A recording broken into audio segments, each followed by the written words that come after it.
Good evening, my name is Cubeproductions, and today we're playing the Skull Merchant, like usual, in Dead by Daylight. We're using Hex Plaything, Hex Bar of Hope, Hex on the Ground. We're using a different perk today. Today we're using Grim Embrace. Grim Embrace is a interesting perk. What it does is the first time you hook Survivor, you gain a token. Once you've gained 4 tokens, the entity blocks all the generators on the map for 40 seconds, and then the Obsession aura shows to you for 5 seconds. This perk in the right hands is really useful, but other than that, I don't think you should honestly use this perk. But because of how I play Score Merchant and because of the build I use, I'm going to show you how good it actually is with Score Merchant. Because the ability to basically block a generator means I can put down my drones, and because we're using the purple add-on, which lets us see the auras of people, and the green add-on that makes them be oblivious, we basically have the ability to see everyone, block gens, and they don't know where we're coming from. But let's get straight into the game so I can show you how good it is.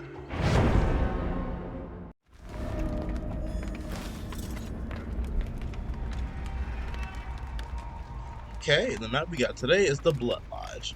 This map is actually not that bad for Skull Merchant. The only real problem with it is it's kind of like the generators can be put really far from each other, so it can be kind of hard to 3-gen if we end up having to 3-gen. But luckily, the drone radius is kind of big enough where we have the ability to at least protect some totems and some gens. That totem is probably in the worst spot ever, so protecting that one is basically going to be impossible, so I'm not going to. I will, of course, have a drone, just in case. For some reason, this person doesn't want to play. I don't know why. I think, honestly, a lot of people who act like that is because I've used this build, not this build in particular, it's my first time actually ever using Grim Embrace, but I've used this build so many times in videos and in Dead by Daylight, so I feel like I fight the same people over and over again, and they know how long the matches can sometimes take because I just don't let them play the game, and I try and slow down the game as much as possible. That way I can focus on the chase and not have to focus on the generators as much.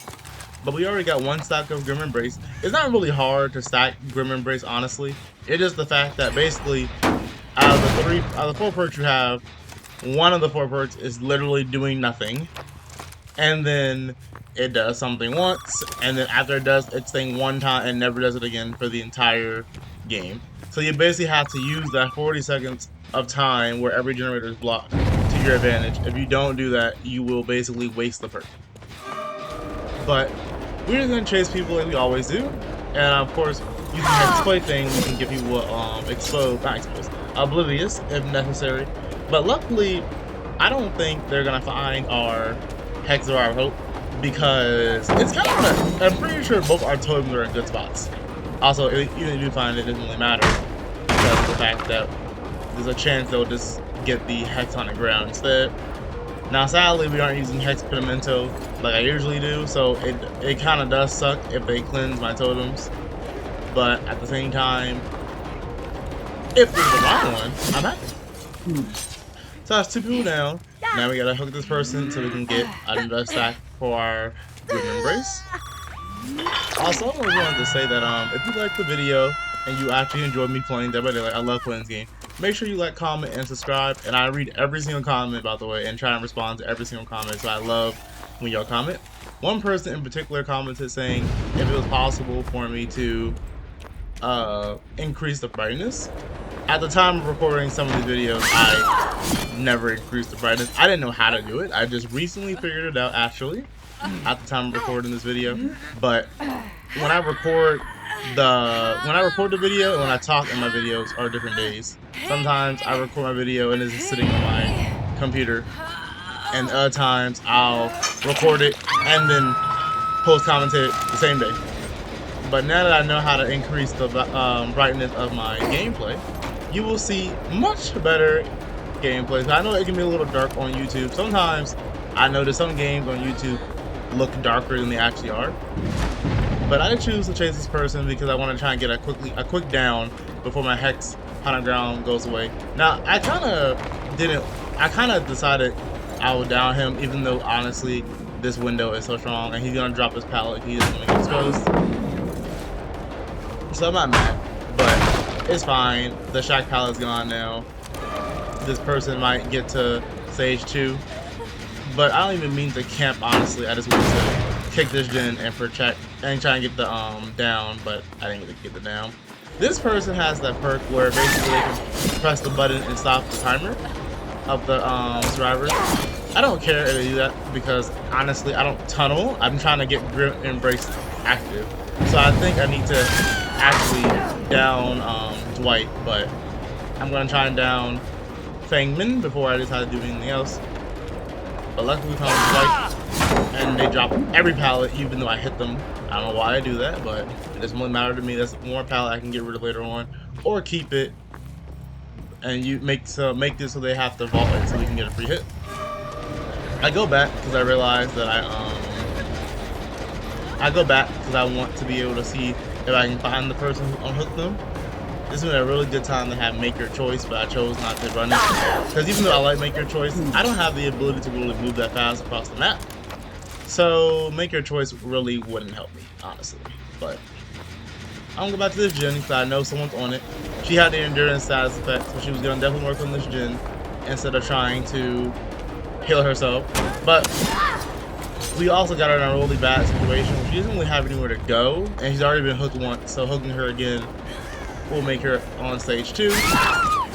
She decides to go in a corner because she realized she has boil over and she can probably I won't be able to find a hook, but luckily the game gave me good hook spawns, so I have a hook right here. Also, I hate the perk boil over. When I'm using killer and I'm in the generators, the hooks are in the worst spots ever. Boil over is awful. Or people, cyber friends, people who boil over and that sabotage perk, so they get sabotage off my hooks. That's also bad. But I understand why, honestly, I take it. So they unhook her, and I'm like, why? But I want to get Dwight if I can, because it'll make my Grim Embrace activate. But we're just going to keep chasing wherever we can and put more drones down. And there's Dwight, as I thought. Pretend I didn't see him, and go over here. Now, because he vaulted that pallet, it actually kind of slowed him down a little bit, but it makes me why I didn't break it, just in case. So I'm going to reactivate this drone. I was going to, but it looks like I accidentally activated the wrong one, but it's fine. Time to edit this drone. Luckily, that generator is already regressing, so I don't have to worry. One thing about Grim Embrace, by the way, or not really Grim Embrace, any perk that makes the entity block the generator. If a generator is blocked by entity, it does not regress, and you can't, and also the killer can't interact with it either. So because of that reason, now that Grim Embrace activate, you look on the map, every gen is blocked, and the survivors can't do anything about it. So we need to get at least one down, knowing everything's blocked. Because if we can get at least one down, that basically means that our Grim Embrace actually did something. So I'm whipping her dead hard, but she used it for some reason, so now we're gonna end her life. I'm pretty sure she's dead on hook. So our Grim Embrace actually came through. And like I said, I don't think Grim Embrace is really like the worst perk. If you're playing certain, oh, she's not dead on hook actually. If you're playing certain killers, Grim Embrace is honestly really strong. Not to mention we can see the obsession, but only for 5 seconds. But it's still the fact that we can see the obsession for a little bit when it first starts. But like I said, when a generator is blocked by the killer, by the entity, if the generator was already regressing, it will get blocked. But the regress timer will pause. It will only start regressing again once the generator is done being blocked by the entity. And if if you wanted to regress a generator, but it's blocked by the entity, you can't regress it because of the fact that it's blocked. So this person gets instant down because of my Devourer of Hope. And I believe this is the person that's dead on hook. Maybe I'm wrong. I get mixed up because we down so many people so fast. But I don't think I'm gonna make this hook because they have boil over, and I hate this perk. But luckily we made it. Yep, they're down. So now we all have to do is we have 3 gens left, but we also only got 3 survivors left, so I don't really have to worry. If we can down this person, we get another down. I don't understand why this person decided to try and body block. Like, I don't have Devourer of Hope. Someone's gonna put them in the basement. But now we have to, of course, protect our Devourer of Hope. Now, luckily, in this game, we got Grim Embrace to work, and we got Devour Hope to stay. So because we got both of these perks to actually stay on the field, it makes it really, really, really, really good and easy. Now, of course, Dwight found my totem, so I have to kill him. I can't let people know where my totems are. So I'm gonna hook him. Now I thought that Fang Min was gonna actually destroy my totem because I thought she saw it. But if you look, Fang Min actually flashlighted the Dwight, basically saying, "Yeah, go after him. He's under your totem." But I'm over here like, "Yes." But it didn't really matter. I was gonna go after Dwight anyway because the totem's more important than getting Fang Min down. I want to make sure I keep my totem up. So I'm gonna put a drone if I can, but first I gotta get rid of other drones near it. I want to try and protect the generator as well. But if you're using this build with Grim Embrace, is pretty good. The only thing I would say with using Grim Embrace with the Squirm Merchant can sometimes have a hard time downing people. So if you struggle with downing people like I do sometimes, and I miss a lot, or if you get really, really unlucky with your Hex Bar of Hope, you can literally just end up not getting people hooked, and then your Hex, your what's it called? Grim Embrace doesn't work. So I recommend that you do not use Grim Embrace if you cannot hook people really fast. So I'm going to instantly moor this person because I have 5 stacks. And I love the Squirm Merchant more. I feel like I moor a lot of people in my videos actually. Because I this build and the way I play Squirm Merchant, I can protect my totems so well. And I really like that. So, of course, if I can figure out which totem is the Devour Hope and it doesn't get cleansed immediately, which half the time it does, but if it doesn't get cleansed immediately, we have the ability to, of course, protect our totem and make it so that it's impossible for the survivors to win if we instant down them. But all they have to do, of course, is destroy the totem. It's just, can they do it? But this build is kind of like the Hex Pedimento build we use. The only real difference is that we don't have Hex Pedimento, of course. Instead we have Grim Embrace. I would rather use Hex Pedimento just because Hex Pedimento does, in the long run, Hex Pedimento definitely helps. Dwight is oblivious. He doesn't know where we're coming from. So we down him instantly. And then of course we go down this girl because we want to make sure we can down 2 people. I'm just worried about once we kill her if Dwight will be able to get it back up because of Unbreakable. But, not Unbreakable, but yes, I think that's the first call. So we're gonna moor this girl like usual, and you love to see it. And this game is basically over.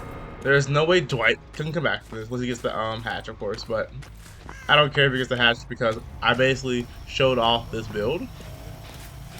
And like I said before, Grim Embrace, for example, on Nurse or Blight, or really any killer that can move around the map really fast, or at least win chase really fast, I recommend using Grim Embrace because you can just make sure you slow down gens by blocking all of them.